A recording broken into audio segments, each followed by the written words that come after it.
Yeah, this week we've seen the first engagement between Donald Trump and his social media post and financial markets. His first post has really addressed the issue of tariffs, threatening 25% tariffs on both Mexico and Canada and 10% additional tariffs on China.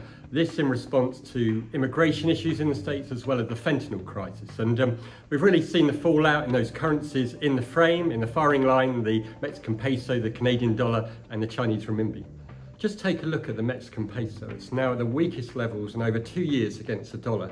And you can see why. Mexico, in theory, is part of a free trade agreement with the States. Now we've got the threat of 25% tariffs from Donald Trump. As for China, the renminbi is under pressure, but it's not new news.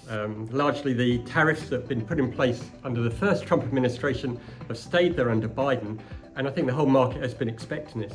I think the interesting thing is actually that Chinese policymakers probably don't want to devalue their currency for short-term gain for exporters, and they're actually playing the long game of keeping the currency stable. As for the Fed, tariffs in theory are inflationary and they prevent the Fed cutting rates as deep as they would like, but also feeds into the other stories there, which are tax cuts, which are also positive for US growth and generally positive for the dollar. So I think the market has gone into this election expecting Trump to be positive for the dollar, and so far those expectations are being fulfilled.